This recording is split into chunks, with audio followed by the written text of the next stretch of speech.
Donc déjà, bonjour à tous et puis bienvenue pour ce live technique Arvalis. Donc on va parler des résultats et des préconisations Arvalis pour la partie maïs.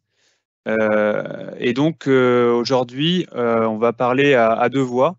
Donc vous aurez des présentations donc de deux ingénieurs Arvalis. Donc voilà, on met nos caméras. Et donc pour ceux qui nous connaissent pas, donc voilà, moi je vais présenter une partie des résultats. Donc je suis Bastien Chopineau, donc, je suis ingénieur régional basé à Auzouer-le-Marché. Vous avez mes petites coordonnées en dessous. Et donc je suis accompagné d'Edouard aujourd'hui. Oui, bonjour à tous. Donc, Edouard Baranger, le collègue de Bastien, sur la partie sud de la région centre, basée à Bourges. Bonjour à tous. On va s'intéresser à une grande zone centre de la France, hein.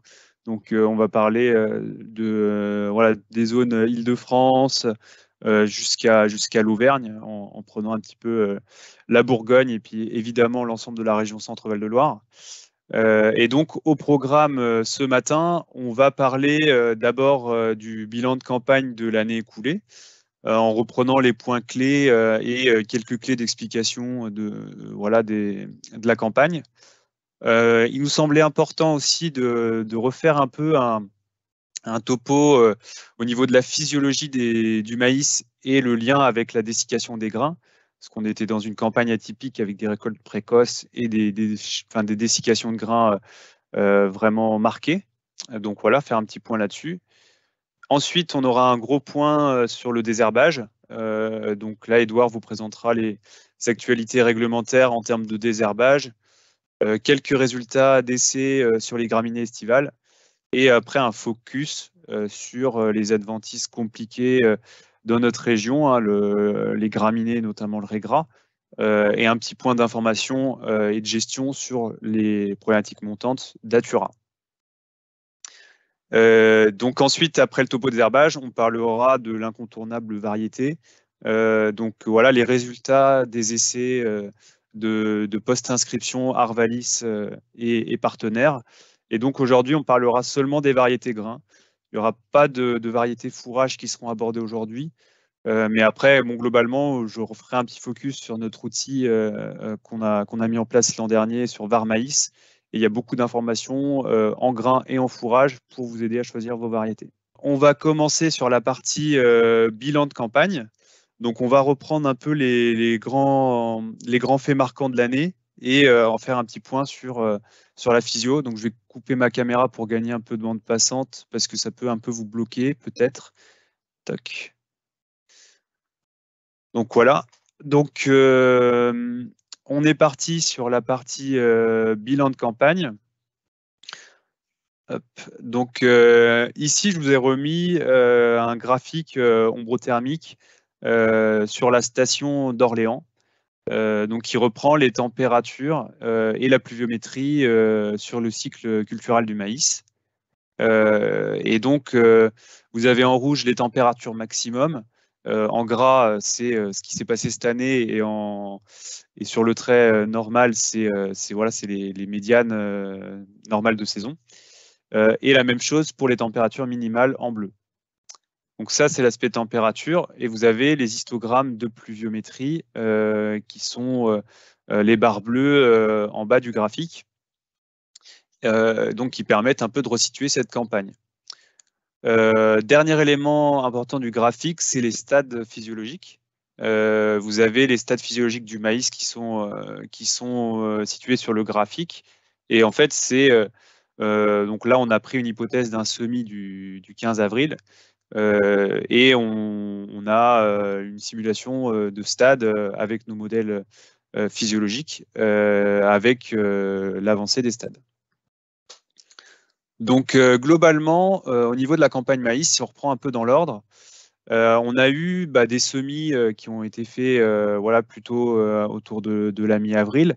On a eu une vague de semis plus précoce au mois de mars, ça, on est assez habitué avec ça.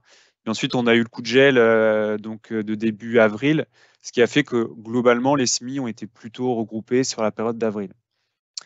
En parallèle, au niveau des conditions climatiques, on était sur plutôt des conditions chaudes. Les implantations du mois d'avril ont été correctes, dans un niveau d'humidité du sol voilà, plutôt sec, mais globalement, encore un petit peu d'humidité pour faire germer et faire des bons démarrages des maïs. Et donc, on a eu une avancée des stades qui a été particulièrement rapide au démarrage. Et donc, une période d'exposition des maïs aux ravageurs qui a été relativement réduite. Donc, à titre de comparaison, là, en pluriannuel, pour un semis du 15 avril, on a gagné quasiment 8 jours d'avance pour l'arrivée du stade 6 feuilles, qui est un stade pivot hein, pour les ravageurs, puisqu'on a la majeure partie des dégâts qui sont entre les stades semis et 6 feuilles. Et donc, globalement, voilà, moins 8 jours à Orléans, c'est la même chose à Bourges. Donc, une période de végétation précoce qui a été relativement rapide.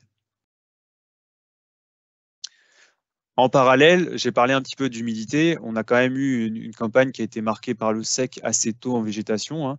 Ça s'est vu sur la partie céréales à paille, mais aussi en maïs. Et c'est notamment les désherbages qui ont pu être un peu compliqués.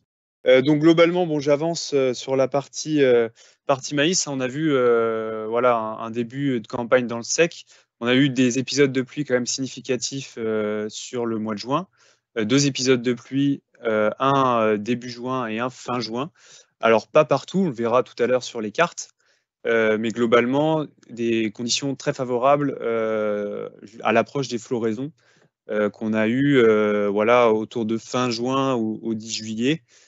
Sur les maïs grains. Donc des floraisons très en avance par l'excès de température. On était voilà, avec des floraisons en moyenne à 10-12 jours d'avance par rapport au pluriannuel sur nos précocités en maïs.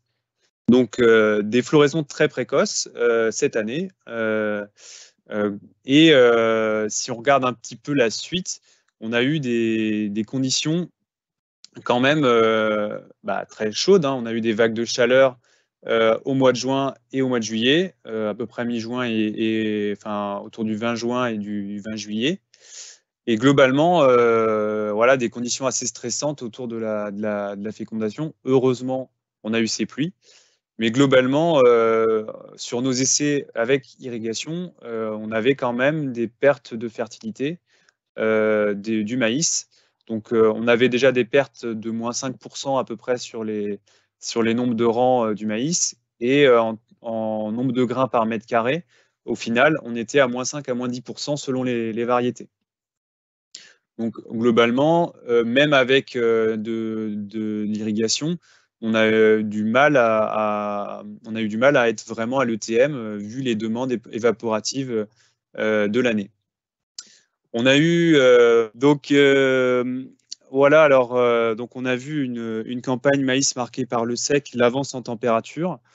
Pour vous donner une idée, on était entre plus 200 à plus 300 degrés jour sur l'ensemble du cycle, donc ce qui fait qu'on a eu des récoltes quand même très précoces et une dessiccation rapide des grains.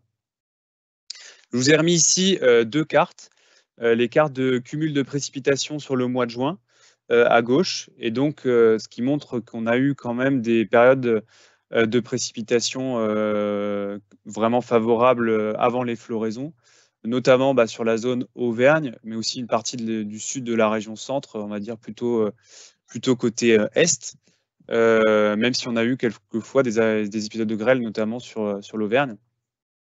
Et globalement, sur la carte de droite, on voit la carte du déficit hydrique.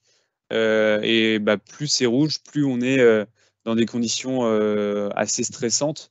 C'est que voilà, c'est en fait l'indicateur qu'on a choisi, c'est la pluie moins l'évapotranspiration. Et donc on voit bien la façade notamment ouest de la région qui a été fortement touchée par le climat cette année. Et donc c'est a fortiori vrai pour les parcelles en pluvial.